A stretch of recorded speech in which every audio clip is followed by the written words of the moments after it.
என் பெயர் சசி. நீ என்னுடன் என் மனைவியாக 10 நாட்கள் முழுமையாக கழிக்க வேண்டும். உன் தங்கையின் மருத்துவச் செலவு முழுவதையும் நானே ஏற்றுக்கொள்வேன். என் பேச்சைக் கேட்டு அந்த வெகுளித்தனமான அப்பாவி பெண் சிலையைப் போல அமர்ந்திருந்தாள். அவள் கண்கள் மூடியிருந்தன. தான் ஒரு விதவை என்று அழுது கொண்டே கூறினாள். நான் சிரித்துக்கொண்டே இந்த திருமணம் வெறும் வெளிவேஷத்திற்காக மட்டுமே இருக்கும் என்று சொன்னேன். மற்றபடி எனக்கு உன்னிடம் எந்த ஆர்வமும் இல்லை.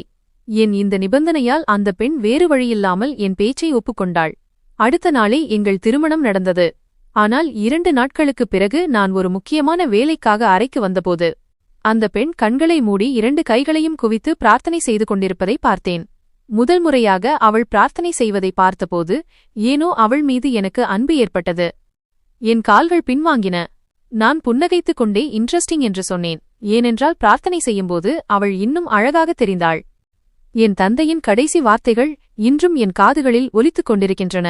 அவர் மருத்துவமனை படுக்கையில் படுத்திருந்தார். பலவீனமான நிலையில் மூச்சுவிட்டுக் கொண்டிருந்தார். அவர் என் கண்களை உற்று பார்த்து, சிவா, நீ 10 நாட்களுக்குள் திருமணம் செய்யாவிட்டால் என் வீடு மற்றும் என் முழு சொத்தில் எதையும் உன் பெயரில் எழுத மாட்டேன் என்றார். எல்லாவற்றையும் அனாதை இல்லத்திற்கு எழுதி வைத்து விடுவேன் என்றார். நான் அமைதியாக இருந்தேன். என் உதடுகளை மூடி நான் என் தலையை குனிந்து கொண்டேன். நான் சிறுவயதிலிருந்தே என் தந்தையை அறிவேன். அவர் சொல்லும் ஒவ்வொரு வார்த்தையும் வேதவாக்கு போன்றது. அவருடைய ஒவ்வொரு முடிவும் மிகவும் உறுதியாக இருக்கும். ஆனால் அவருடைய இந்த முடிவு சாவிகள் என் கையில் இல்லாத ஒரு சங்கிலியால் என்னை கட்டுவது போல் இருந்தது. நான் வெளியே வந்து சிகரெட்டை பற்ற வைத்து என் பாக்கெட்டிலிருந்து மொபைலை எடுத்தேன். பூஜாவிற்கு ஃபோன் செய்தேன். அதே பூஜா எவளுடன் கடந்த ஆண்டுதான் எனக்கு நிச்சயதார்த்தம் நடந்தது. என் கல்லூரி தோழி மற்றும் என் முதல் காதல். நாங்கள் இருவரும் ஒன்றாக நிறைய கனவுகளை கண்டோம். எங்கள் இருவருக்கும் மிக உயர்ந்த லட்சியங்கள் இருந்தன. நான் அவளுக்கு ஃபோன் செய்தபோது மணி ஒலித்துக் கொண்டிருந்தது. 2வது மணியிலேயே அவள் ஃபோனை எடுத்துவிட்டாள். அவள் குரல் கேட்டது. ஹலோ சசி என்றாள். என்ன ஆச்சு? உன் அப்பாவுக்கு உடல்நிலை சரியில்லையா என்று கேட்டாள். நான் சொன்னேன், பூஜா, நான் உன்னிடம் மிக முக்கியமான ஒரு விஷயம் பேச வேண்டும். இப்போதே இந்த நிமிடமே நான் உன்னை திருமணம் செய்து கொள்ள வேண்டும்.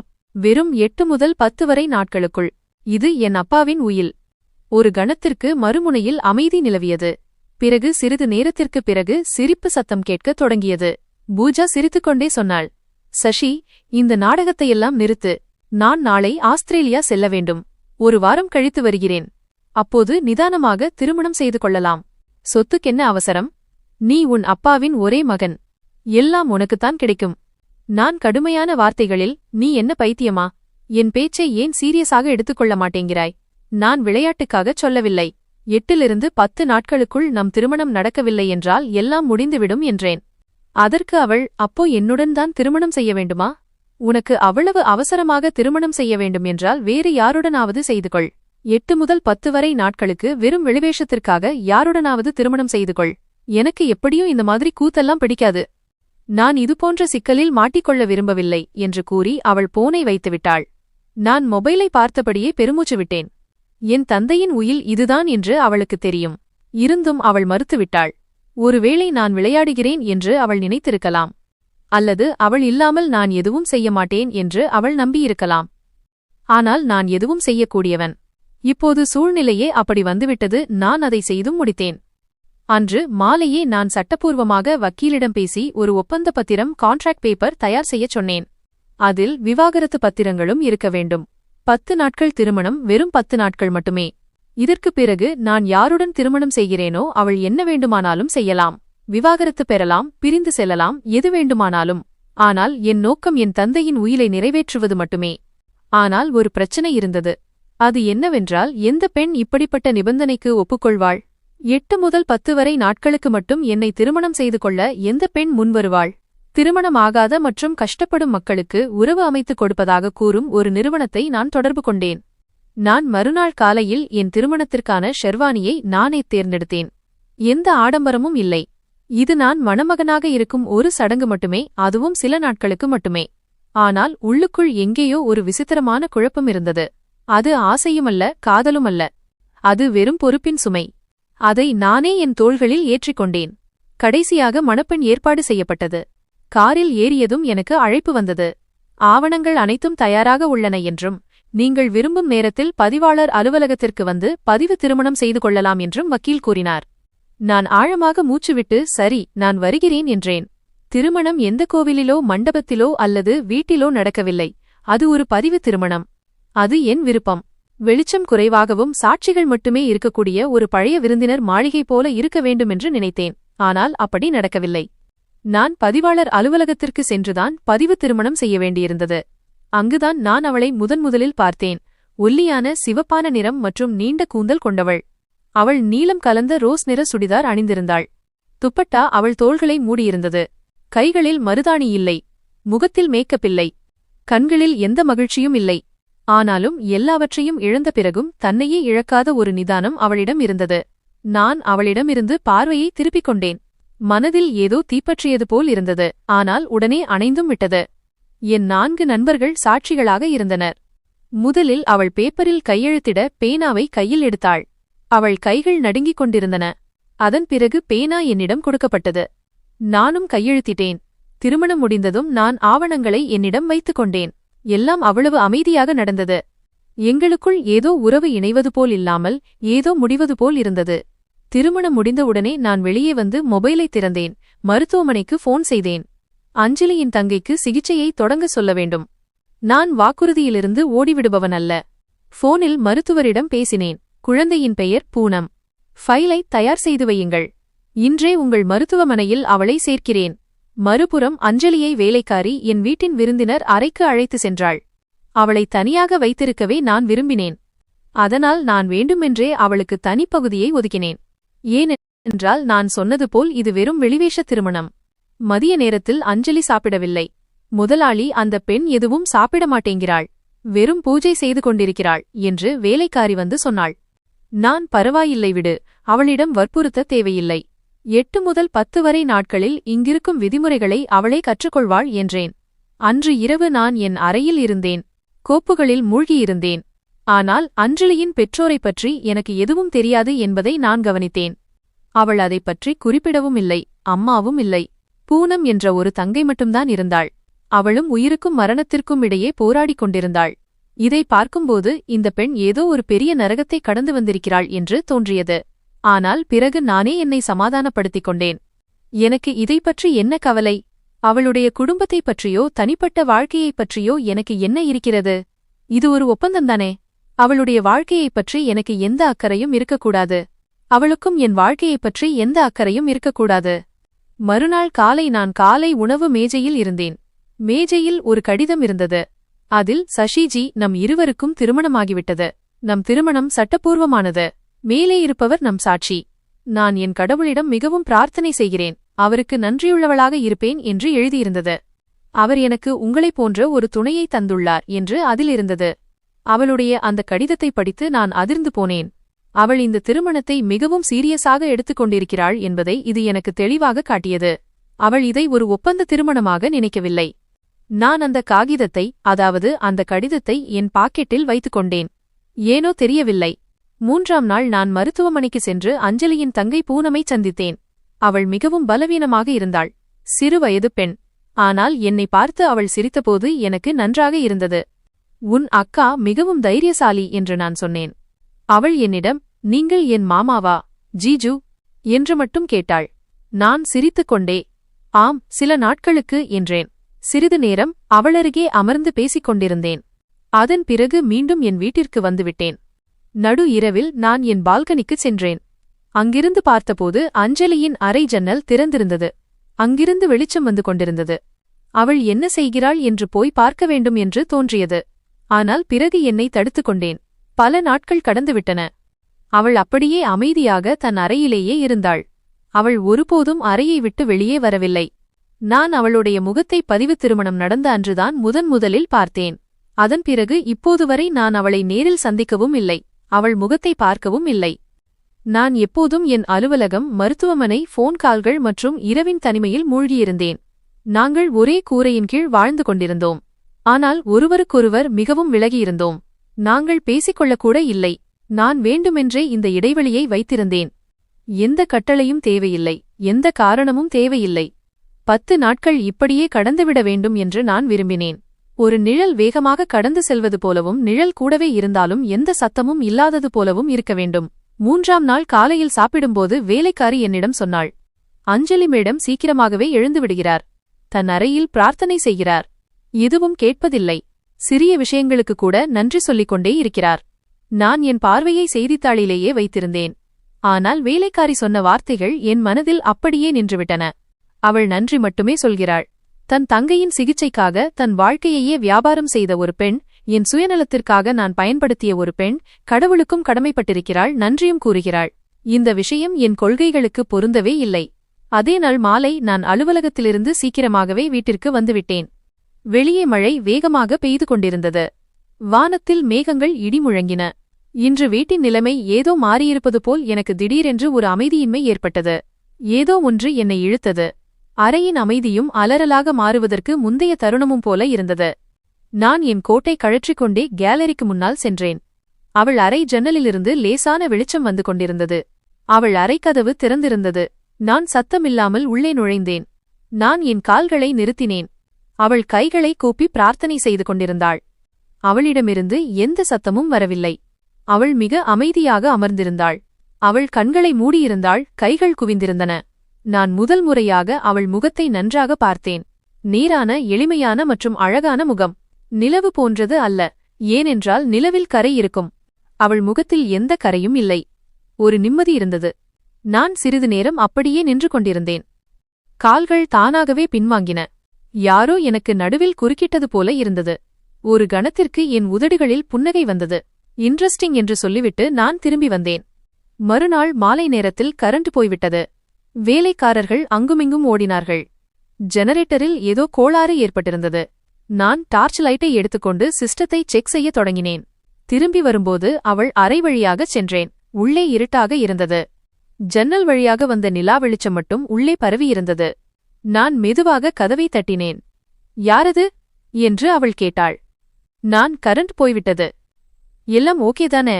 உனக்கு ஏதேனும் பிரச்சனை இருந்தால் சொல் என்றேன். அவள், இல்லை, எல்லாம் பரவாயில்லை, உங்களுக்கு நன்றி. வெளிச்சம் எப்போதும் இருட்டில் வழியை கண்டுபிடித்துவிடும் என்று அவள் சொன்னாள். அவளுடைய இந்த பதில் என்னை சில நொடிகள் உறைய வைத்தது. நான் கதவை திறக்கவில்லை. அப்படியே திரும்பி வந்து துன்பத்திலும் மகிழ்ச்சியாக இருக்கும், நிம்மதியாக இருக்கும் இந்த பெண் யார் என்று யோசித்துக் கொண்டிருந்தேன். எந்த புகாரும் சொல்வதில்லை. இருட்டிலும் நம்பிக்கையை பேசுகிறாள், மௌனத்திலும் பேசுகிறாள். அவளுடைய வார்த்தைகள் எனக்குள் ஒலிக்கத் தொடங்கின. அன்று இரவு நான் எந்த போதையும் செய்யவில்லை. நள்ளிரவில் என் டைரியை திறந்து அதில் ஒரே ஒரு வரி எழுதினேன். மௌனமாக இருக்கும் இந்த பெண் ஒவ்வொரு கணமும் ஏதோ ஒன்றை சொல்லிக்கொண்டே இருக்கிறாள். அவள் எங்கிருந்து வந்தாள்? எளிமையாக இருந்தாலும் மிகவும் அழகாக, மிகவும் சிறப்பாக இருந்த அந்த முகம் இப்போது என் மனதில் பதிந்துவிட்டது என்பதை நான் அறிந்தேன். 3ஆம் நாள் இரவு வேலைக்காரி அஞ்சலி மேடம் சாப்பாட்டிற்கு தயிர் சாதம் மட்டுமே கேட்பதாகச் சொன்னாள். வேறு எதுவும் வேண்டாம் என்றாளாம். நான் தலையசைத்து, அவள் கேட்பதைக் கொடுங்கள், எந்த கேள்வியும் கேட்காதீர்கள் என்று கூறினேன். மறுநாள் என் அறை வாசலில் ஒரு தட்டு வைக்கப்பட்டிருந்தது. அதில் ஒரு டீ கப் மற்றும் ஒரு சிறிய கிண்ணத்தில் உலர்பழங்கள், ட்ரை ஃப்ரூட்ஸ் இருந்தன. கூடவே ஒரு கடிதமும் இருந்தது. அதில், நீங்கள் என்னை நன்றாக பார்த்துக் கொள்கிறீர்கள். நான் உங்களுக்கு ஏதோ விருந்தினர் போல. ஆனால் நானும் உங்கள் மனைவி. உங்களுக்காக செய்ய வேண்டிய கடமை எனக்கும் இருக்கிறது என்று எழுதியிருந்தது. அவளுக்கும் எனக்கும் இடையில் நான் எழுப்பியிருந்த சுவர் இப்போது பலவீனமடையத் தொடங்கியுள்ளது என்பதை நான் உணர்ந்தேன். இரவு வெகு நேரமாகிவிட்டது. நான் என் அறையில் அமர்ந்து கோப்புகளில் மூழ்கியிருந்தேன். ஆனால் என் மனதிலோ அவளே நிறைந்திருந்தாள். அந்த டீ, அந்த கடிதம் மற்றும் அந்த முகமெல்லாம் என் மனதின் சுவர்களில் உறைந்துவிட்டது போல் இருந்தது. மொபைலில் நேரத்தை பார்த்தேன். இரவு நள்ளிரவு 2:30 மணி. ஏதோ ஒரு அமைதியின்மை இருந்தது. வீட்டில் என் மூச்சு திணறுவது போல் இருந்தது. நான் பால்கனிக்கு வந்தேன். வெளிச்சம் குறைவாக இருந்தது. தண்ணீர் குடிக்கலாம் என்று சமையலறை பக்கம் சென்றேன். திடீரென்று ஒரு விம்மல் சத்தம் கேட்டது. மெல்லியதாக இருந்தாலும் உள்ளே எதிரொலித்தது. நான் திடுக்கிட்டேன். சத்தம் அறையிலிருந்து வந்தது. நான் மெதுவான காலடிகளுடன் அறையின் அருகே சென்றேன். கதவு மூடப்படவில்லை. லேசாகத் திறந்திருந்தது. உள்ளே எட்டி பார்த்தபோது அவள் தரையில் அமர்ந்து தன் 2 முழங்கால்களையும் நெஞ்சோடு அணைத்து அழுது கொண்டிருந்தாள். அவள் தலை குனிந்திருந்தது. முகம் துப்பட்டாவால் மூடப்பட்டிருந்தது. நான் சிறிது நேரம் வாசலிலேயே நின்றேன். தயக்கத்துடன் உள்ளே சென்றேன். எதுவும் சொல்லாமல் சமையலறையிலிருந்து கொண்டு வந்த தண்ணீர் டம்ளரை மேஜையில் வைத்தேன். அவள் திடுக்கிட்டு நிமிர்ந்து என்னை பார்த்தாள். ஆனால் எதுவும் பேசவில்லை. நான் மெதுவாக, தண்ணீர் குடி என்றேன். அவள் பார்வையை திருப்பிக் கொண்டாள். அவள் கைகள் நடுங்கிக் கொண்டிருந்தன. அவள் டம்ளரை பிடிக்க முயன்றாள். ஆனால் அவள் கைகளில் பலமில்லை.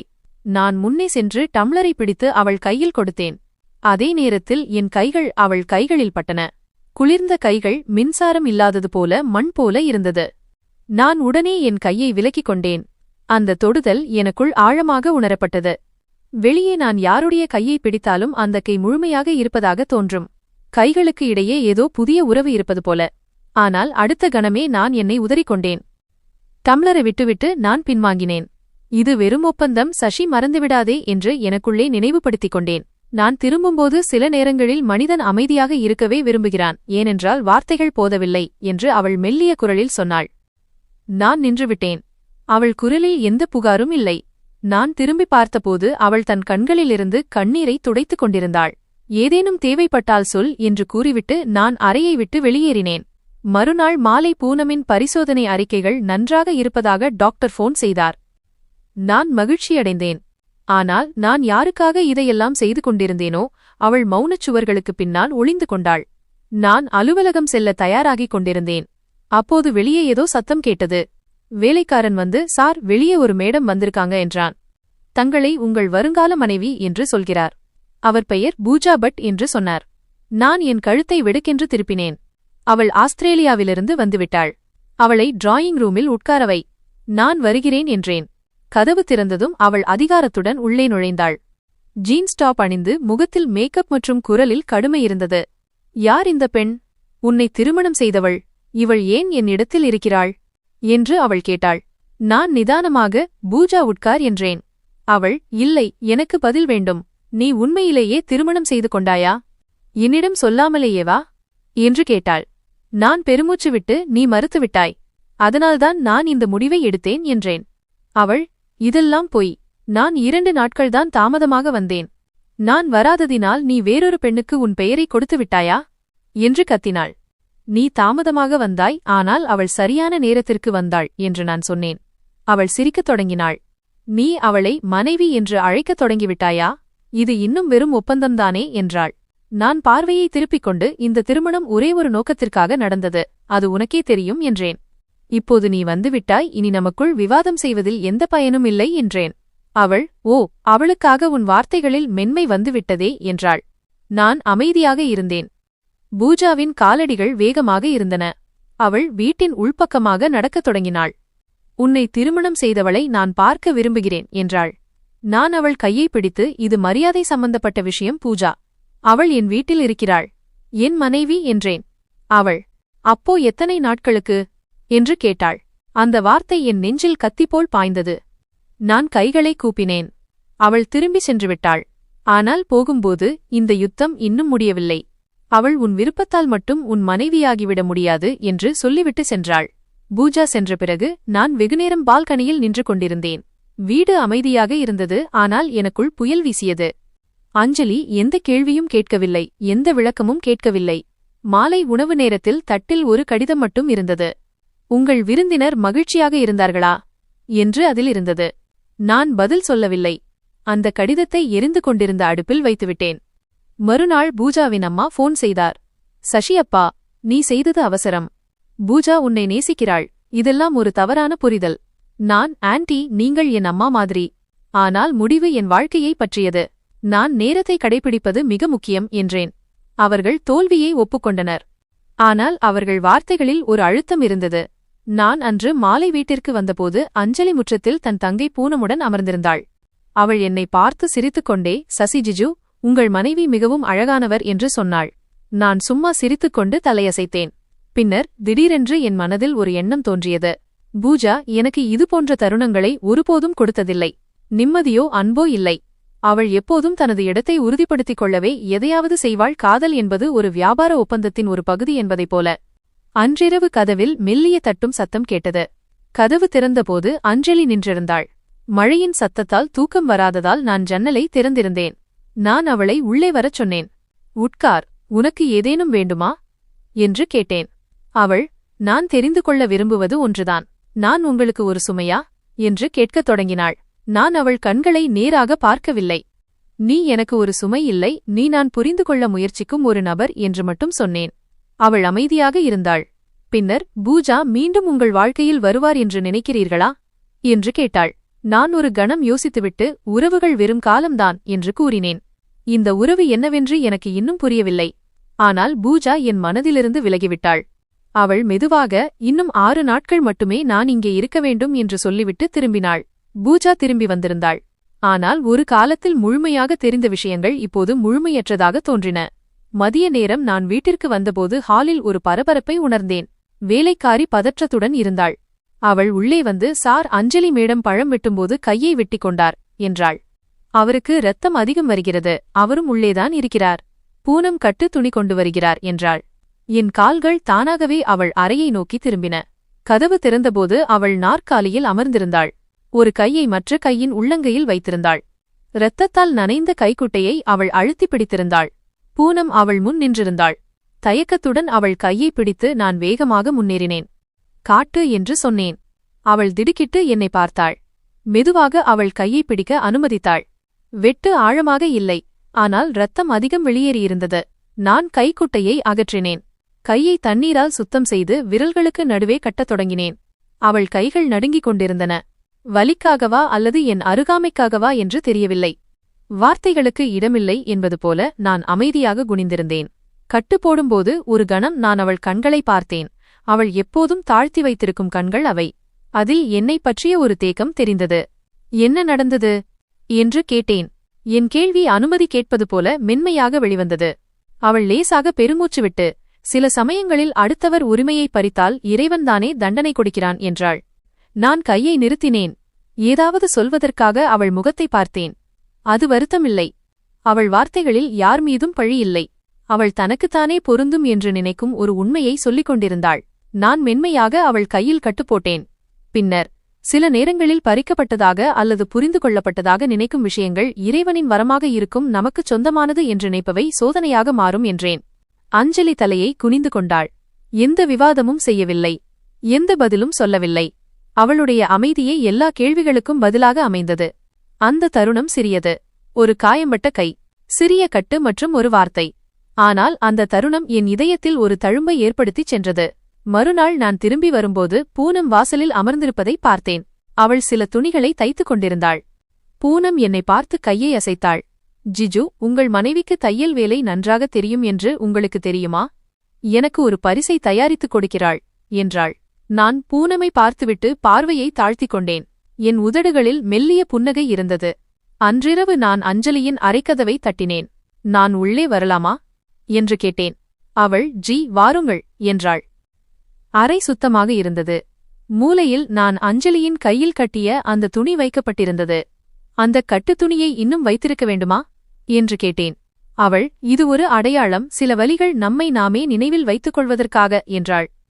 நான் அமைதியானேன். சிறிது நேரம் அங்கேயே உட்கார்ந்திருந்தேன். பின்னர், சில நேரங்களில் வலிகள் எளிதாக கிடைக்கும் விஷயங்கள் கற்றுத்தராத பாடங்களை கற்றுக் கொடுக்கின்றன என்று சொன்னேன். எல்லாவற்றின் மீதும் உரிமை கொண்டாட முடியாது என்ற உணர்வைப் போல அவள் மெதுவாக தலையசைத்தாள். சில உறவுகள் உருவாக்கப்படுவதில்லை, அவை வாழ்ந்து காட்டப்படுகின்றன. அவளுடைய வார்த்தைகளின் ஆழத்தில் நான் மூழ்கிக் கொண்டே போனேன். இந்த திருமணம் வெறும் ஒப்பந்தம் என்று நான் நினைத்த ஒரு காலம் இருந்தது. ஆனால் இப்போது இந்த உறவு எனக்குள் சுவாசிக்கத் தொடங்கியது. அஞ்சலி என் முன் அமர்ந்திருந்தாள். அவள் முகம் எளிமையாக இருந்தது. இதயம் நிறைந்திருந்தது. அவள் கைக்கட்டுகளுக்குள் மறைந்திருந்தது. ஆனால் அதன் தாக்கம் என் சுவாசத்தில் மறைந்திருந்தது. திரும்பி வந்து என் அறையில் டைரியை திறந்து யோசிக்காமல் மீண்டும் எழுத ஆரம்பித்தேன். காயங்கள் 2 வகைப்படும். ஒன்று உடலில், மற்றொன்று ஆன்மாவில். அவள் 2ஐயும் கொடுத்துவிட்டு 2ற்கும் மருந்தையும் கொடுத்துக் கொண்டிருந்தாள். பின்னர் மொபைலை எடுத்தேன். வக்கீலின் எண்ணை பார்த்தேன். ஆனால் அழைக்கவில்லை. 10 நாட்கள் முடியும் நேரம் நெருங்கிக் கொண்டிருந்தது. ஆனால் இந்த உறவு முடிவடைவதை சார்ந்தது அல்ல என்று என் மனம் கூறியது.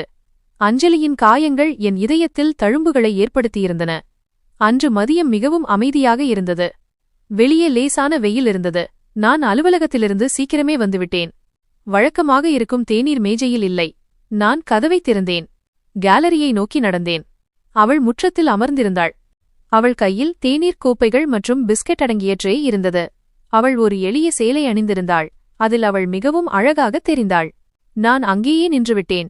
அவள் வருவதையே பார்த்து கொண்டிருந்தேன். அவள் வேகம் குறைவாக இருந்தது. அவள் பார்வை தாழ்ந்திருந்தது. ஆனால் அவள் முகத்தில் ஏதோ சிந்தனை தெரிந்தது. அவள் என் அருகில் வந்ததும் நான் மெதுவாக, உன் கண்கள் நிறைய பேசுகின்றன என்றேன். ஆனால் உன் உதடுகள் ஏன் அமைதியாக இருக்கின்றன என்று கேட்டேன். அவள் இமைகளை சிமிட்டினாள். தேநீர் கோப்பையை என் கையில் கொடுத்துவிட்டு இவையெல்லாம் உண்மையாக இருந்திருக்கலாம் என்று மட்டும் சொன்னாள். இந்த வார்த்தைகள் சில நொடிகள் எல்லாவற்றையும் நிறுத்தியது போல் இருந்தது. தேநீரின் வாசனை, சுவாசம் என அனைத்தும் நின்றுவிட்டன. நான் அவள் கையிலிருந்து கோப்பையை வாங்கி ஒரு அடி பின்னால் நகர்ந்தேன். இது உண்மையாக இருந்திருந்தால் பொய்யாக இருந்திருக்காது. நான் மெதுவாகச் சொன்னபோது அவள் தலைகுனிந்தாள். பேச்சை கேட்டாலும் பதில் சொல்வது சரியில்லை என்று நினைத்தாள் போலும். நாங்கள் இருவரும் சோபாவில் அமர்ந்தோம். நான் சூடான தேநீரின் முதல் மிடப்பை குடித்தேன். பூனமின் சிகிச்சை எப்படி நடக்கிறது என்று கேட்டேன். அவள் மெல்லிய குரலில், இப்போது பரவாயில்லை, இன்னும் ஒரு பரிசோதனை பாக்கியிருக்கிறது என்றாள். நான் சரி, நானே அவளை அங்கு அழைத்து செல்கிறேன் என்றேன். அஞ்சலி, பூனம் இப்போது நிறைய சிரிக்கிறாள். வாழ்க்கை கொஞ்சம் திரும்பி வந்துவிட்டது என்று அவள் நினைக்கிறாள் என்றாள். அஞ்சலியின் குரலில் கொஞ்சம் ஆச்சரியம், கொஞ்சம் நன்றி மற்றும் கொஞ்சம் பயம் இருந்தது. அந்த மகிழ்ச்சியை முழுமையாக கொண்டாட அவள் பயப்படுவது போல இருந்தது. நான் அவளை பார்த்து, உன் வாழ்க்கையும் திரும்பி வருகிறது என்று நீ நினைக்கிறாயா என்று கேட்டேன். அவள் ஒரு கணம் ஏதோ சொல்ல நினைத்து தன்னை தடுத்துக் கொண்டாள். பின்னர், நான் வாழ்க்கையை எப்போது கேட்டேன்? நான் வெறும் காலக்கெடுவில்தான் வாழ்கிறேன் என்றாள். இந்த வார்த்தைகள் என் இதயத்தில் நேராக தைத்தன. நான் தேநீர் கோப்பையை மேஜையில் வைத்துவிட்டு, அஞ்சலி, நீ காலக்கெடுவில் கிடைத்தாயா அல்லது என் நேரத்தின் பிடிவாதத்தில் நான் உன்னை வாங்கினேனா என்று கேட்டேன். முதல் முறையாக அவள் அதிர்ச்சியுடன் என்னை பார்த்தாள். எங்கள் இருவரின் பார்வையும் மோதிக்கொண்டன. அவள் கண்கள் தெளிவாக இருந்தன. ஆனால் உள்ளே ஏதோ பயம் இருந்தது. ஒருவேளை இரண்டுமே உண்மையாக இருக்கலாம் என்றாள். நான், உனக்கு நேரத்தின் கட்டாயம் இருந்தது. எனக்கு ஒரு வாக்குறுதியை நிறைவேற்ற வேண்டியிருந்தது. உனக்கோ எனக்கோ விருப்பமில்லாத ஒன்றை நாம் இருவரும் செய்தோம் என்றேன். அப்படியானால் இந்த தேநீர், இந்த உணர்வு, இவையெல்லாம் என்ன அஞ்சலி என்று கேட்டேன். இவையெல்லாம் உண்மை இல்லாதவை, ஆனால் இதயம் உண்மை என்று நம்புகிறது என்றாள். அவள் வார்த்தைகள் மென்மையாக இருந்தன. அவள் தனது சொந்த வார்த்தைகளிலிருந்து தப்பிக்க முயற்சிப்பது போல.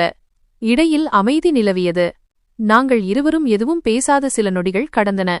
ஆனால் அறையின் காற்று, இதயத்துடிப்பு, பார்வையின் உண்மை என அனைத்தும் பேசிக் கொண்டிருந்தன.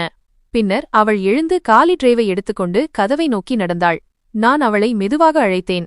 அஞ்சலி. அவள் நிற்கவில்லை, திரும்பவில்லை.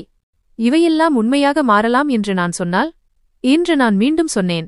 அவள் உடனே நின்றுவிட்டாள். அவள் மூச்சடக்கினாள். பின்னர் மெதுவாக, எல்லோர் முன்னிலையிலும் இருப்பதுதான் உண்மை. நம் உறவு இன்னும் 10 நாட்களுக்கு மட்டும்தான், இன்னும் 2 நாட்கள் பாக்கி உள்ளன என்றாள். நான் எதுவும் சொல்லவில்லை. அவள் மறைந்து போன கதவை மட்டுமே பார்த்துக் கொண்டிருந்தேன். இரவில் நான் பூனமிடம் பேசினேன். அவள் மிகவும் மகிழ்ச்சியாக இருந்தாள். இன்று அஞ்சலி அக்கா மிகவும் சிரித்தார்கள். சில பிரார்த்தனைகள் சரியான நேரத்தில் கேட்கப்படுகின்றன என்று சொன்னார்கள் என்று அவள் கூறினாள். நீ என்ன சொன்னாய் என்று நான் கேட்டேன். அவள் சொன்னாள், சில நேரங்களில் மனிதர்களே பிரார்த்தனையாக வருகிறார்கள். நீங்கள் அவர்களின் பிரார்த்தனையாக மாறிவிட்டீர்கள் என்று நான் அக்காவிடம் சொன்னேன். நான் அவள் தலையில் கை வைத்தேன். நான் உண்மையில் யாருடையாவது பிரார்த்தனையாக மாற முடியுமா அல்லது எல்லாவற்றையும் காகிதங்களில் அளவிடும் மனிதனாகவே இருக்கிறேனா? நான் இரவில் என் அறையில் அமர்ந்து அந்த கோப்பை மீண்டும் எடுத்தேன். திருமண பத்திரங்கள், ஒப்பந்த பத்திரங்கள். 2 நாட்கள் மீதமிருந்தன. அதன் பிறகு நான் சுதந்திரம், அஞ்சலியும் கூட. ஆனால் இதயத்தின் சுதந்திரத்திற்கு நான் பயந்தேன். அன்று வானிலை சற்று விசித்திரமாக இருந்தது. காற்று வீசியது, ஆனால் அறையில் வெப்பமாக இருந்தது. நான் என் படிக்கும் அறையில் அமர்ந்திருந்தேன். எதிரே திறந்த கோப்பு, ஆனால் கண்கள் மீண்டும் மீண்டும் கதவை நோக்கிச் சென்றன. அஞ்சலியை முழுமையாக காணவில்லை. மதியத்திலும் இல்லை, மாலையிலும் இல்லை, இரவு உணவிலும் இல்லை. அஞ்சலி மேடம் ஓய்வெடுக்க விரும்புவதாக வேலைக்காரி சொன்னாள். ஒருவேளை அவருக்கு தலைவலியாக இருக்கலாம். நான் தலையசைத்தேன். ஆனால் மனம் கவலையற்றதாக இல்லை. ஒரு அறியாத அமைதியின்மை இதயத்தை உலுக்கியது. நேரம் பார்த்தபோது இரவு காலை 11:30 ஆகிவிட்டது. நான் சில நொடிகள் நின்று கதவுக்கு வெளியே வந்தேன். அவள் அறையை நோக்கி நடந்தேன். கதவு திறந்திருந்தது. நான் உள்ளே நுழைந்தபோது அறை காலியாக இருந்தது. எல்லா பொருட்களும் அந்தந்த இடத்தில் இருந்தன. ஆனால் அவள் எங்கும் காணப்படவில்லை. அஞ்சலி என்று அழைத்தேன். குரல் அறையில் எதிரொலித்தது. ஆனால் பதில் வரவில்லை. நான் வெளியே வந்தபோது அமைதியும் அலறுவது போல் இருந்தது. எங்கும் நிசப்தம் நிலவியது. அப்போது திடீரென ஒரு மெல்லிய சத்தம் கேட்டது. கேலரிக்கு அருகில். அவள் தரையில் விழுந்து கிடந்தாள். இளஞ்சிவப்பு நிற ஆடையில் அவள் முகம் வெளிறிப் போயிருந்தது. மூச்சு மெதுவாக ஓடிக்கொண்டிருந்தது. அஞ்சலி என்று கத்திக்கொண்டே நான் அவள் அருகில் ஓடினேன். அவள் தலையை என் மடியில் வைத்துக் கொண்டேன். அவள் கையின் நாடியை பரிசோதித்தேன். துடிப்பு பலவீனமாக இருந்தது. நான் உடனே கத்தினேன், வண்டியை எடுங்கள். வேலைக்காரன் ஓடி சென்று வண்டியை எடுத்தான். உடைந்த பறவையை தூக்குவது போல நான் அவளை தூக்கினேன். உடனே மருத்துவமனைக்கு விரைந்தேன். அவள் கைகள் என் விரல்களுக்குள் இருந்தன. இதோ வந்துவிட்டோம், உனக்கு ஒன்றும் ஆகாது, நான் இருக்கிறேன் அல்லவா உன்னுடன் என்று திரும்ப திரும்பச் சொல்லிக் கொண்டிருந்தேன். நான் அஞ்சலியை அவசர சிகிச்சை பிரிவுக்கு கொண்டு சென்றேன். மருத்துவர்கள் ஓடி வந்தார்கள். ஊசிகள், ஆக்சிஜன் மற்றும் பல கேள்விகள். ஒரு மருத்துவர் என்னை தனியாக அழைத்து சென்று, சார், இவர் தூக்க மாத்திரைகளை சாப்பிட்டுள்ளார், அளவு அதிகமாக உள்ளது, நீங்கள் சரியான நேரத்தில் இவரை மருத்துவமனைக்கு கொண்டு வந்தீர்கள், இல்லையெனில் என்ன நடந்திருக்கும் என்று தெரியாது என்றார். நான் தரையில் அமர்ந்தவாறே, அவள் உயிரோடு இருக்கிறாள்தானே என்று மட்டும் கேட்டேன். மருத்துவர் தலையசைத்தார். நான் நாற்காலியில் அமர்ந்தேன். அவள் ஏன் இதை செய்தாள் என்ற கேள்வி மட்டுமே என் மனதில் இருந்தது. காலை நேரத்தில் மருத்துவர், நோயாளிக்கு நினைவு திரும்பிவிட்டது, நீங்கள் போய் பார்க்கலாம், ஆனால் அவர் மிகவும் பலவீனமாக இருக்கிறார், பேசும் நிலையில் இல்லை என்றார். நான் அறைக்குள் நுழைந்தேன். அவள் சோர்வாக படுத்திருந்தாள். அவள் கண்கள் மெதுவாக திறந்தன. நான் அவள் அருகில் சென்று அமர்ந்தேன். அவள் கையை பிடித்தேன். அது இன்னும் குளிர்ந்திருந்தது. நீ ஏன் இப்படி செய்தாய் என்று கேட்டேன். என் குரலில் கடுமை இல்லை, பேசாத நடுக்கத்துடன் கூடிய உண்மை மட்டுமே இருந்தது. அவள் கண்களை மூடிக்கொண்டாள். பதில் சொல்ல தகுதியில்லாதது போல. வீட்டிற்கு வந்ததும் நேராக அவள் அறைக்குச் சென்றேன். எல்லா இழுப்பறைகளையும் சோதித்தேன். அவள் பொருட்களை சோதித்தேன். அவள் பொருட்களுக்கு நடுவில் ஒரு சிறிய கடிதம் கிடைத்தது. அது ஒரு டைரி. நான் உட்கார்ந்து டைரியை திறந்தேன். முதல் பக்கம் காலியாக இருந்தது. இரண்டாவது பக்கமும். மூன்றாவதில் ஒரு வார்த்தை எழுதப்பட்டிருந்தது. நான் விதவை அல்ல, விவாகரத்து பெற்றவள். என் கைகள் நின்றுவிட்டன. இதயம் வேகமாக துடிக்க ஆரம்பித்தது. அடுத்த பக்கத்தில் எழுதப்பட்டிருந்தது, அவன் என்னை நேசிக்கவில்லை, என்னை உபயோகப்படுத்திக் கொண்டான். என் உடல், என் மானம், என் நிம்மதி எல்லாம் விளையாட்டின் ஒரு பகுதியாக இருந்தது. நான் அணைந்து கொண்டிருந்தேன். திருமணம் எல்லாவற்றையும் செய்ய வைக்கிறது. ஒரு நாள் நீ எனக்கு தகுதியானவள் இல்லை, எனக்கு விவாகரத்து கொடு என்று சொன்னான். பயன்படுத்திய பிறகு தூக்கி எறியப்படும் பொருளைப் போல. நான் வாழ்வதை நிறுத்திவிட்டேன். என் தங்கையின் முகத்தை பார்த்து தினமும் சாவதிலிருந்து என்னை தடுத்துக் கொள்வேன். பின்னர் சசி, நீங்கள் என் வாழ்க்கையில் வந்தீர்கள்.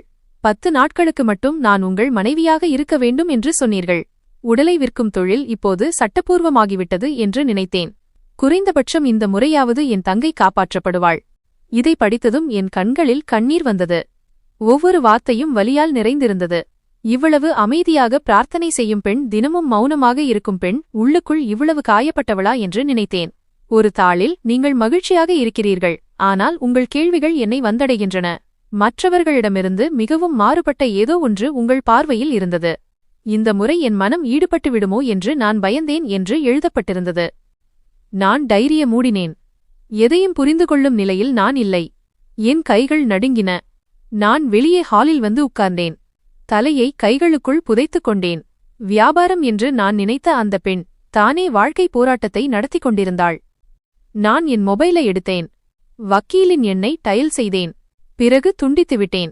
இது சட்டம் அல்லது ஒப்பந்தத்திற்கான நேரம் அல்ல, இது இதயத்தின் நேரம், உண்மையின் நேரம். மருத்துவமனைக்கு திரும்பியதும் நேராக அவள் படுக்கை அருகே சென்றேன். அவள் விழித்திருந்தாள். முகம் பலவீனமாக இருந்தது, ஆனால் கண்கள் திறந்திருந்தன. எனக்கு உன்னிடம் மன்னிப்பு தேவையில்லை, நீ உன் விருப்பப்படி உன் சுயமரியாதையுடன் வாழ வேண்டும் என்று மட்டுமே நான் விரும்புகிறேன் என்றேன். அவள் அமைதியாக இருந்தாள். ஆனால் அவள் கண்களில் முதல்முறையாக லேசான ஈரப்பத்துடன் ஒரு ஒளி தெரிந்தது. நான் அஞ்சலியை மருத்துவமனையிலிருந்து வீட்டிற்கு அழைத்து வந்தேன். அவள் மிகவும் பலவீனமாக இருந்தாள். ஆனால் இப்போது அமைதியாக இல்லை. சோர்வாக தெரிந்தாள். பூனம் வாசலுக்கு வந்ததும் அவளை கட்டிப்பிடித்துக் கொண்டாள். பல வருடங்களுக்குப் பிறகு அவள் திரும்பி வந்தது போல. வீட்டின் சூழல் அமைதியாக இருந்தது. எல்லோரும் கவனமாக இருந்தார்கள். எல்லாவற்றையும் அறிந்தும் அறியாதது போல. அவளது ஓய்வுக்காக நான் அவளை விருந்தினர் அறைக்கு பதிலாக உள்ளே இருக்கும் அறைக்கு அனுப்பினேன். அது ஒரு காலத்தில் என் அம்மா அப்பா பயன்படுத்திய அறை. அங்கு அமைதி இருந்தது. வெயில் குறைவாகவே வரும். ஆனால் வெளிச்சம் எப்போதும் உள்ளே இருக்கும். மாலையில் நான் படிக்கும் அறையில் அமர்ந்து கோப்பை பார்த்து கொண்டிருந்தேன். வாசலில் வண்டி சத்தம் கேட்டதும் பூஜா மேடம் வந்திருப்பதாக வேலைக்காரி வந்து சொன்னாள். நான் தலையை நிமிர்த்தினேன். அவள் ஏன் வந்திருக்கிறாள் என்று எனக்கு தெரியும். கதவு திறந்தது. பூஜாவின் முகம் திமிர் மற்றும் கோபத்தால் நிறைந்திருந்தது. சசி, இப்போது எல்லை மீறிவிட்டது. உன் மௌனம் மற்றும் உன் முடிவுகள் இரண்டாலும் நான் வெறுத்துப் போய்விட்டேன் என்றாள். அவள் நேராக என் முன் வந்து நின்றாள். உட்கார், நான் உன்னிடம் பேச வேண்டும் என்று நான் குளிர்ந்த குரலில் சொன்னேன். இல்லை, நான் பேச வரவில்லை. அந்த பெண் ஏன் இன்னும் இங்கே இருக்கிறாள் என்று எனக்கு தெரியும் என்றாள். அவள் எப்படி உன் மனைவியாக இருக்க முடியும்? அவள் ஒரு விவாகரத்து பெற்ற காயப்பட்ட பெண். நான் நாற்காலியில் இருந்து எழுந்து நீ விவாகரத்து பெற்றவள் என்று சொல்லும் அந்த பெண்தான் என் தந்தையின் கடைசி உயிலை நிறைவேற்றியவள். நீ சரியான நேரத்தில் வருவதாக உறுதியளித்தாய். ஆனால் மறுத்துவிட்டாய். ஆனால் அவள் மறுக்கவில்லை. ஒரே ஒரு நிபந்தனையின் பேரில் சம்மதித்தாள் என்றேன். பூஜா கடுமையான குரலில், நிபந்தனையா? இது என்ன திருமணம் என்றாள். காதலும் இல்லை, உறவும் இல்லை, வெறும் ஒப்பந்தம்தானே. நான் கத்தினேன். ஒருவேளை முதல் முறையாக என் குரல் மிகவும் உயர்ந்து ஒலித்தது. ஆம், இந்த திருமணம் வெறும் ஒப்பந்தம்தான். ஆனால் உன்னால் கூட செய்ய முடியாததை அவள் செய்து காட்டினாள் என்றேன். அவள் என்னை மாற்றிவிட்டாள். நான் எப்போதும் எதிலிருந்து ஓடிக்கொண்டிருந்தேனோ அந்த உண்மையை எனக்கு காட்டினாள். பூஜாவின் கண்களில் கண்ணீர் வந்தது. ஆனால் அவள் நின்று, சசி, அந்த பெண் எப்படி உன் காதலாக மாறினாள் என்றாள். இது வெறும்பொழுதுபோக்கு உறவு என்றுதானே நீ சொன்னாய். நான் அவளுக்கு கதவை காட்டி, அந்த நேரம் இப்போது என் உண்மையாகிவிட்டது, உனது உறவு வெறும் நாடகம் என்றேன். பூஜா பின்வாங்கி, அப்படியானால் நீ அவளை ஏற்றுக்கொள்ளப் போகிறாயா என்றாள். இல்லை, நான் அவளை ஏற்றுக்கொள்ளவில்லை. அவளே என் இருப்பின் ஒரு பகுதியாக மாறிவிட்டாள் என்றேன். பூஜா தோள்களை குலுக்கினாள். அவள் கண்களில் பொறாமை தெரிந்தது. நீ என்னுடன் இப்படி செய்ய முடியாது சசி என்றாள். உன் நடத்தைக்கு ஏற்பவே நான் உன்னிடம் நடந்து கொண்டேன். என் நிர்பந்தத்தை நீ வேடிக்கையாக நினைத்தாய். அவள் என் நிர்பந்தத்திற்கு உயிர் கொடுத்தாள் என்றேன். நான் உன் தந்தையின் தேர்வாக இருந்தேன் என்றாள் அவள். இல்லை, நீ என் தந்தையின் நிபந்தனையிலிருந்து ஓடினாய், அவள் அந்த நிபந்தனையின் ஒரு பகுதியானாள் என்றேன். திரும்புவதற்கு முன் அந்த பெண்ணின் உண்மை உன்னை அழித்துவிடும் சசி என்றாள். அவளுடைய உண்மையில் மூழ்குவதை நான் ஏற்கிறேன், ஆனால் உன் பொய்யில் வாழ்வதை அல்ல என்று நான் கடுமையாகச் சொன்னேன். பூஜா போய்விட்டாள். நான் அங்கேயே நின்றிருந்தேன். கதவை மூடும் தைரியம் வரவில்லை. பல கணங்களுக்குப் பிறகு நான் ஆழ்ந்த மூச்சுவிட்டு, யாரை திருமணம் செய்தேனோ அவளையே காதலிக்கத் தொடங்கிவிட்டேன் என்று நினைத்தேன். அன்றிரவு நான் அறையின் விளக்கை அணைத்தேன். அஞ்சலியின் அறையை பார்த்தேன். கதவு மூடியிருந்தது. மெல்லிய வெளிச்சம் வந்து கொண்டிருந்தது. நான் அந்த வெளிச்சத்தையே பார்த்து கொண்டிருந்தேன். பின்னர் படிக்கும் அறைக்குச் சென்று டைரியை எடுத்தேன். காதல் எதையும் கேட்பதில்லை. காலத்தின் வட்டத்தில் தன்னை ஒப்படைக்கிறது. நான் அவளுடைய சலனத்தில், அவளுடைய அமைதியில், அவளுடைய பொறுமையில் கரைந்துவிட்டேன் என்று எழுதினேன்.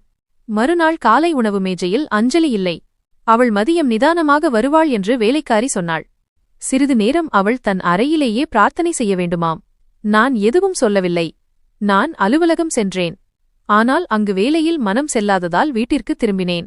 வீட்டின் வாசலில் நுழைந்ததும் பூனம் ஓடி வந்து, இன்று அக்கா ஒரு புதிய உணவு செய்திருக்கிறார்கள். உங்களை சாப்பிடச் சொன்னார்கள் தெரியுமா என்றாள். நான் சிரிக்க ஆரம்பித்தேன். நான் தயார் என்றேன். நான் சமையலறைக்குள் நுழைந்தேன். அஞ்சலி மேஜையை அலங்கரித்துக் கொண்டிருந்தாள். அவள் முகத்தில் பிரகாசம் இருந்தது. நான் அவளை பார்த்து மெதுவாக, நேற்று பூஜா வந்திருந்தாள் என்றேன். அவள் நின்று என்னை பார்க்க ஆரம்பித்தாள்.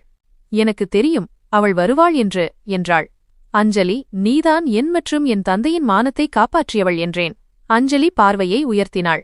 ஏதோ சொல்ல முயன்றாள். ஆனால் அவள் எதுவும் பேசவில்லை. என்னையே பார்த்து கொண்டிருந்தாள். அஞ்சலி, நான் உன்னை நேசிக்கத் தொடங்கியிருக்கிறேன் இந்த முறை என்றேன். அவள் லேசாக சிரிக்கத் தொடங்கினாள். அவளுக்கு தெரியும் என்பது போல.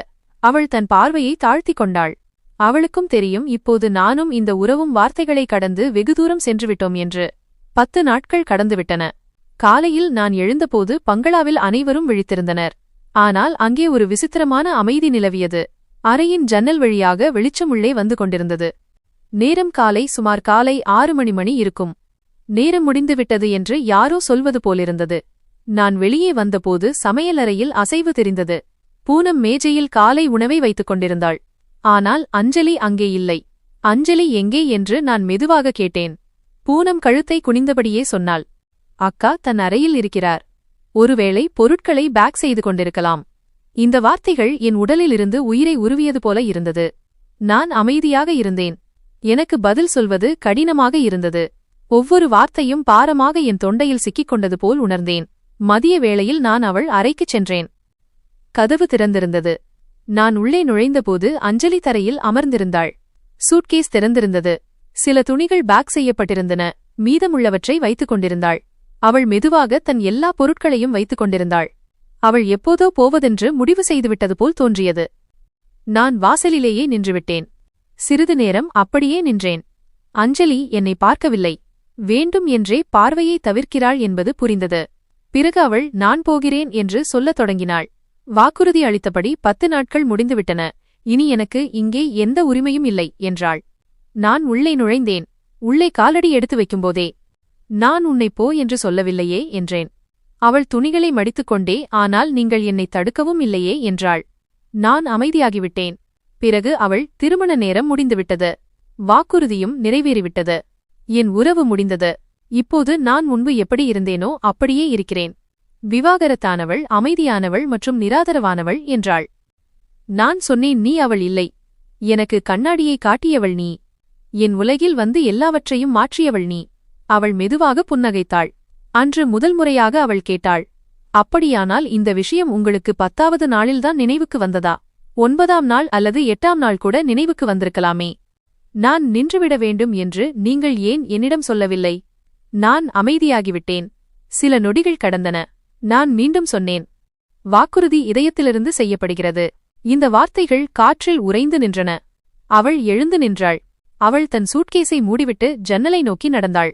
மெல்லிய காற்று உள்ளே வந்து கொண்டிருந்தது. திரைச்சீலை பறந்து கொண்டிருந்தது. அவள் சொன்னாள், சசி, இதயத்திலிருந்து செய்யப்படும் வாக்குறுதிகள் எப்போதும் நேரத்திற்கு முன்பே உடைந்து போகின்றன. மேலும் நேரத்தின் வாக்குறுதிகள் ஒருபோதும் இதயத்திற்கு தகுதியானவை அல்ல. நான் ஒரு அடி முன்னால் எடுத்து வைத்தேன். அவளுக்கு பின்னால் போய் நின்றேன். நான் சொன்னேன், அஞ்சலி, நீ ஒரு ஒப்பந்தத்தை முடித்தாய். நான் ஒரு உயிலை நிறைவேற்றினேன். ஆனால் நாம் உணர்ந்தது என்ன? அது பொய்யா? அவள் சொன்னாள், எதையும் உணர்வது குற்றமல்ல, பேசுவது உரிமை. நான் உங்களுக்கு அர்த்தமுள்ளவளாக இருக்கிறேன் என்று நீங்கள் ஒருபோதும் சொல்லவில்லை. நானும் தங்க விரும்புகிறேன் என்று ஒருபோதும் சொல்லவில்லை. நான் முதல் முறையாக அவளிடம் கேள்வி கேட்டேன், ஆனால் நீ தங்க விரும்புகிறாய்தானே? அவள் என் பக்கம் திரும்பினாள். அவள் கண்களில் கண்ணீர் இருந்தது. ஆம், ஆனால் நானாகச் சொல்ல முடியாது, ஏனென்றால் நான் வாக்குறுதி அளித்திருந்தேன். வாக்குறுதியை காப்பாற்றுபவர்களுக்கு அந்த வாக்குறுதிதான் எல்லாவற்றையும் விட பெரிது என்றாள். அந்த தருணத்தில் எல்லாவற்றையும் நிறுத்திவிட வேண்டும் என்று எனக்கு தோன்றியது. நேரம், இடைவெளி, சத்தியங்கள் அனைத்தையும். அவள் சூட்கேசுடன் வெளியே வந்தாள். பூனம் வாசலுக்கு வெளியே நின்றிருந்தாள். அவள் அஞ்சலியை கட்டியணைத்துக் கொண்டு, அக்கா, நீங்கள் எங்கே செல்கிறீர்கள் என்று கேட்டாள். அஞ்சலி அவள் தலையில் கை வைத்து, எங்குமில்லை, ஒரு வாக்குறுதியை நிறைவேற்றுகிறேன், ஆனால் எப்போதும் உன் இதயத்தில் இருப்பேன் என்றாள். வண்டி கேட்டில் நின்றிருந்தது. நான் வாசலுக்கு வந்தேன். வேலைக்காரன் சாமான்களை வைத்தான். அஞ்சலி காரின் கதவு அருகே சென்றாள். நான் கடைசி முறையாக அழைத்தேன். அவள் நின்றுவிட்டாள். ஆனால் அவள் திரும்பி பார்க்கவில்லை. நான் சொன்னேன், நீ போவதென்றால் போய்விடு, ஆனால் என் வாக்குறுதியை நிறைவேற்றுவதற்காக போகாதே. அவள் சிறிது நேரம் நின்றாள். பிறகு மெதுவாக காரில் ஏறினாள். கதவு மூடியது. வண்டி நகர்ந்தது. வண்டி என் கண்களிலிருந்து மறையும் வரை நான் வாசலிலேயே நின்று கொண்டிருந்தேன். அவள் சென்றுவிட்டாள். ஒரு காலத்தில் சுமையாக இருந்த அந்த 10 நாட்கள் இப்போது ஒரு பெரிய இழப்பாக மாறிவிட்டன. நான் வாசலிலேயே அமர்ந்து எனக்கு நானே சொல்லிக் கொண்டேன், விலைக்கு வாங்கியதாக நான் நினைத்த பெண் இன்று என் மதிப்பை எனக்கு உணர்த்திவிட்டுச் சென்றுவிட்டாள். மாலை மங்கத் தொடங்கியது. சூரிய ஒளி குறைந்து கொண்டிருந்தது. நான் தனியாக இருந்தேன். ஆனால் முதல் முறையாக என் அமைதியில் யாருடைய குரலோ ஒலிப்பதாக உணர்ந்தேன். இரவு முழுவதும் எனக்கு தூக்கம் வரவில்லை. விடிந்தபோது கண்கள் வீங்கியிருந்தன. ஆனால் என் இதயம் ஒரு முடிவை எடுத்திருந்தது. நான் காலை உணவு சாப்பிடவில்லை, அலுவலகத்திற்கும் செல்லவில்லை. வண்டியை மட்டும் எடுத்துக்கொண்டு நகரத்தின் சாலைகளில் கிளம்பினேன். அங்கே வாழ்க்கை சிதறி கிடந்தது. அவளும் எங்கோ ஓரிடத்தில் இருப்பாள். அவள் தன் சகோதரியுடன் வசித்த பழைய பகுதிக்குச் சென்றேன். அவள் திரும்பி வரவே இல்லை என்று அக்கம் பக்கத்தினர் தெரிவித்தனர். சில முக்கியமான துணிகளை மட்டும் அனுப்பி வைத்ததாகச் சொன்னார்கள். பூனம் சிகிச்சை பெறும் மருத்துவமனைக்கு மீண்டும் சென்றேன். அங்கிருந்தும் அதே பதில்தான் கிடைத்தது. மேடம் சிகிச்சையை நிறுத்திவிட்டார் என்றும் இனி வேறு எங்காவது கொண்டு செல்வதாகவும் கூறியதாகச் சொன்னார்கள். என் நெஞ்சில் ஒரு இனம் புரியாத அமைதியின்மை ஏற்பட்டது. அவளைப் பற்றி தெரிந்து கொள்ள கடைசி நம்பிக்கையை தேடினேன். அவள் அடிக்கடி குறிப்பிடும் அந்த கோவில் அவள் தரிசனம் செய்யச் செல்லும் இடம் அது. அவள் அங்கே எனக்கு கிடைக்கலாம் என்று நினைத்தேன். நான் மாலையில் அங்கே சென்றேன். நகரத்திலிருந்து வெகு தொலைவிலிருந்து மக்கள் தரிசனத்திற்காக அங்கே வந்து கொண்டிருந்தார்கள். அங்கே ஒரு மூலையில் ஒரு பெண் அமர்ந்திருந்தாள். நான் தூரத்திலேயே நின்றேன். ஆனால் இது அவள்தான் என்று என் இதயம் சொன்னது. அவள் கைகளை கூப்பி பிரார்த்தனை செய்து கொண்டிருந்தாள். அவள் உதடுகள் அசைந்து கொண்டிருந்தன. அவளை பார்த்ததும் என் இதய துடிப்பு அதிகமானது. அவள் வேண்டிக் கொண்டிருந்தாள். நான் மெதுவாக அவள் அருகில் சென்றேன். அஞ்சலி என்றேன். அவள் திடுக்கிட்டாள். அவள் கண்களை திறந்தாள். என் முகத்தை பார்த்தாள். அவள் கண்களில் கண்ணீர் இருந்தது. நான் ஒரு நொடியில் எதுவும் சொல்லாமலேயே அவள் கண்களில் வார்த்தைகளால் சொல்ல முடியாத அனைத்தையும் சொல்லிவிட்டேன். நான் சொன்னேன், நான் உன்னிடம் வெறும் திருமணத்தை மட்டுமல்ல, வாழ்க்கையையும் கேட்க வந்திருக்கிறேன். அவளிடமிருந்து வார்த்தைகள் வரவில்லை. கண்களிலிருந்து கண்ணீர் மட்டும் வழிந்தது. நானும் அவள் அருகிலேயே அமர்ந்து, இந்த பெண் என் விதியில் இருந்தால் இன்றே இவளை என் வாழ்க்கையில் சேர்த்துவிடு என்று கடவுளிடம் வேண்டினேன். நான் அவளை இழப்பதற்காக பெறவில்லை. நான் சொன்னதெல்லாம் உண்மைதான். பிரார்த்தனைக்குப் பிறகு அவள் அமைதியாக எழுந்தாள். நான் கையை நீட்டினேன். அவள் பின்வாங்கவில்லை. அவள் கண்ணீரை துடைத்தாள். நான் சொன்னேன், நான் தாமதம் செய்துவிட்டேன் என்று எனக்கு தெரியும். ஆனால் இந்த தாமதம் என் இதயத்தை புரிந்து கொள்ளத்தான், உன்னை புரிந்து கொள்ள அல்ல. நீ முதல் நாளிலிருந்தே என் உண்மையாக மாறிவிட்டாய். அதை செயலில் காட்டத்தான் நான் நேரம் எடுத்துக்கொண்டேன். சிறிது நேரம் அவள் நின்றாள். பிறகு மெல்லிய குரலில் சொன்னாள், சஷி, நான் வாக்குறுதியை நிறைவேற்றத்தான் சென்றேன், காதலை விட்டுவிட்டுச் செல்ல அல்ல. நான் உன்னிடம் எதையும் கேட்கவில்லை. என்னை கொஞ்சம் பத்திரமாக வைத்துக் கொள்ள நினைத்தேன். நான் சொன்னேன், நான் உன்னை என் எல்லாமுமாக ஏற்றுக்கொண்டேன். நீ போன பிறகு எதுவுமே மிச்சமில்லாதது போல் இருந்தது. நீ என் மனைவியாக வேண்டும் என்று நான் விரும்புகிறேன். இம்முறை எந்த ஒப்பந்தமும் இல்லாமல், எந்த நிபந்தனையும் இல்லாமல். அவள் அமைதியாக இருந்தாள். அவள் கேட்டாள், என் கடந்த காலத்தையும் ஏற்றுக்கொள்ள முடிவு செய்துவிட்டீர்களா? நான் அவள் கண்களை பார்த்தேன். நான் அவளிடம் சொன்னேன், நான் உன்னுடன் இருக்கிறேன். நீ முன்பு தனியாக அனுபவித்த அனைத்தையும் தாங்கிக் கொள்ள நான் தயாராக இருக்கிறேன். அஞ்சலியின் கண்களிலிருந்து கண்ணீர் வழிந்தது. அவள் வானத்தை பார்த்தாள், பிரார்த்தனை செய்தாள். பிறகு என் கையை பிடித்துக்கொண்டு முன்னேறினாள். நான் அவளை பார்த்து, உனக்கும் சொந்தமான இடத்திற்கு செல்வோம் வா என்றேன். அவள் தலையசைத்தாள். அவள் கண்களில் நிம்மதியிருந்தது. அவள் கையில் என் கை இருந்தது. எந்த பெண்ணை நான் ஒரு வியாபாரமாக நினைத்தேனோ, இப்போது அவள் என் இதயத்தின் மிக விலையுயர்ந்த உண்மையாக மாறிவிட்டாள். அஞ்சலி என்னுடன் காரில் அமர்ந்திருந்தாள். சாலையில் இருந்த ஒவ்வொரு காட்சியும் மகிழ்ச்சியாக தெரிந்தது. எனக்குள் அனைத்தும் மாறிவிட்டிருந்தது. 10 நாள் திருமணத்திற்காக நான் தேர்ந்தெடுத்த அந்த பெண் எனக்கு அருகில் அமர்ந்திருந்தாள். இப்போது அவள் என் முழு வாழ்க்கையாக மாறப்போகிறாள். வீட்டிற்கு சென்றதும் முதலில் என் அறையில் இருந்த அலமாரியை திறந்தேன். அதில் அந்த ஒப்பந்த பத்திரங்கள் வைக்கப்பட்டிருந்தன. அந்த ஒப்பந்த பத்திரங்களை என் கைகளாலேயே கிழித்தெறிந்தேன். என்றென்றைக்கும் அஞ்சலியின் கையை பிடித்துக்கொண்டேன். அஞ்சலி முதல் முறையாக மனதிற்குள் இருந்து புன்னகைத்தாள். வாழ்நாள் முழுவதும் உன்னை பார்த்துக் கொள்வேன் என்று நான் அவளிடம் உறுதியளித்தேன். பூனம் அஞ்சலியை வரவேற்க மிகச் சிறப்பாக ஏற்பாடுகளை செய்திருந்தாள். அவள் வீடு முழுவதையும் பூக்களால் அலங்கரித்திருந்தாள். அவள் மிகவும் மகிழ்ச்சியாக இருந்தாள். அஞ்சலியின் தங்கையான பூனம் இப்போது என் பொறுப்பாகிவிட்டாள். உண்மையில் பூனம் மற்றும் அஞ்சலிக்கு பெற்றோர்கள் இல்லை. பூனம் நீண்ட காலமாக நோய்வாய்ப்பட்டிருந்தாள். நான் அஞ்சலியிடம் திருமணத்தைப் பற்றி பேசியபோது என் தங்கைக்கு சிகிச்சை அளிப்பீர்கள் என்பதுதான் அவளது நிபந்தனையாக இருந்தது. நான் அவளுடைய தங்கைக்கு சிகிச்சை அளித்தேன். அவளுடைய சிகிச்சை தொடர்ந்து நடந்து கொண்டிருந்தது. அதனால் அவளுடைய பொறுப்பு என்மீதுதான் இருந்தது. ஆனால் இப்போது எதுவும் எனக்கு வெறும் பொறுப்பு இல்லை. அவர்கள் இருவரும் என் உரிமை. இந்த வீட்டில் என் குடும்ப உறுப்பினர்கள் போல இருந்தார்கள். அஞ்சலி என் காதலாகிவிட்டாள். நான் அவளை மிகவும் நேசிக்க ஆரம்பித்தேன். நான் அவளிடம், நீ என் வீட்டின் வெளிச்சமாக மாறிவிட்டாய் என்பது உனக்கு தெரியுமா என்று கேட்டேன். அவள் புன்னகைத்துக் கொண்டே, நீங்கள் என் இதயத் துடிப்பாக மாறிவிட்டீர்கள் என்றாள். நான் அவள் கையை பிடித்தேன். நான் சொன்னேன், நீ விதவை என்று முன்பு சொன்னாய். ஆனால் இனிமேல் அந்த வார்த்தைகளை பயன்படுத்தாதே. நீ என் மனைவி மட்டுமே. இனி உனக்கு எந்த கஷ்டமும் வராமல் பார்த்துக்கொள்வேன். காலம் கடந்தது. பூனத்தின் சிகிச்சையும் முடிந்தது. நாங்கள் இருவரும் ஒருவருக்கொருவர் மிகவும் மகிழ்ச்சியாக இருந்தோம். எங்களுடன் பூனமும் மகிழ்ச்சியாக இருந்தாள். சிறிது காலத்திற்குப் பிறகு அஞ்சலிக்கு தாய்மையடையும் பாக்கியம் கிடைத்தது. இதைக் கேட்டதும் என் கால்கள் தரையில் பாவாமல் பறந்தேன். நான் மிகவும் மகிழ்ச்சியாக இருந்தேன். எங்கள் இருவரின் முழு வாழ்க்கையும் மாறிவிட்டது. அஞ்சலி ஒரு பெண் குழந்தையை பெற்றெடுத்தாள். அந்த மகள் வீட்டிற்கு ஒளியை கொண்டு வந்தாள். இப்போது என் வீட்டிலிருந்த நிம்மதி ஒருவேளை இந்த உலகின் வேறு எங்கும் இருக்காது. நான் இப்போதும் என் மனைவியை நேசிக்கிறேன், எப்போதும் நேசிப்பேன். அஞ்சலி எங்கள் மகள் ஆர்யாவை பெற்றெடுத்த அந்த நாளில் முதல் முறையாக அப்பா என்று அழைக்கப்படுவதன் அர்த்தம் எனக்கு புரிந்தது. அந்த சின்ன உயிரை முதல் முறையாக என் கைகளில் ஏந்தியபோது என் உலகம் நின்றுவிட்டது போல் இருந்தது. அஞ்சலியின் கண்களில் சோர்வு இருந்தது. ஆனால் புன்னகை அப்படியே இருந்தது. உண்மையான, அமைதியான மற்றும் என்னுடைய புன்னகை. நான் அன்று அஞ்சலியிடம் சொன்னேன், இனி இந்த வீடு நம்முடையது மட்டுமல்ல, இது நம் மகளுடையதும் கூட. உன்னை எப்படி கவனித்துக் கொண்டேனோ அதேபோல் அவளையும் கவனித்துக் கொள்வேன் என்று உறுதியளிக்கிறேன். ஒருவேளை அதைவிட அதிகமாகவும். அஞ்சலி என் வாழ்க்கையில் ஒரு வறண்ட பூமியில் பெய்த முதல் மழைத்துளி போல வந்தாள். இப்போது அவள் என் மனைவி மட்டுமல்ல, என் மகளின் தாய், என் உலகம். பூனம் இப்போது முற்றிலும் குணமாகிவிட்டாள். கல்லூரிக்கு செல்கிறாள், சிரிக்கிறாள், மகிழ்ச்சியாக இருக்கிறாள். ஒரு நாள் அவள் என் கையை பிடித்துக்கொண்டு, சஷி அண்ணா, என் அக்காவுக்கு சிரிக்க கற்றுக் கொடுத்துவிட்டீர்கள், எனக்கு ஒரு அண்ணன் கிடைத்துவிட்டார் என்றாள். அன்றுதான் முதல் முறையாக நான் எடுத்த முடிவு என்னுடையது மட்டுமல்ல என்று உணர்ந்தேன். இது பல உயிர்களின் புதிய தொடக்கம். இப்போது என் காலை பொழுது அஞ்சலியின் குரலிலும் என் மாலை பொழுது ஆர்யாவின் சிரிப்பிலும் விடுகிறது. இவர்கள் இருவருக்கும் இடையில் நான் எங்கேயோ முழுமையடைந்து விட்டேன். ஒரு மாலை நான் பால்கனியில் உட்கார்ந்திருந்தேன். அஞ்சலி என் அருகில் வந்து, உங்களுக்கு தெரியுமா சசி, நான் முதல் முறையாக இந்த வீட்டிற்கு வந்தபோது இந்த வீடு எனக்கு சொந்தமாகும் என்று நான் நம்பவில்லை என்றாள். நான் அவள் கையை பிடித்து, இன்று இந்த வீடு நீ இல்லாமல் முழுமையடையாது என்றேன். நாங்கள் இருவரும் அமைதியாக அமர்ந்தோம். சொல்வதற்கு ஒன்றுமில்லை. ஆனால் நாங்கள் உணர்ந்தது வார்த்தைகளை விட பெரியது.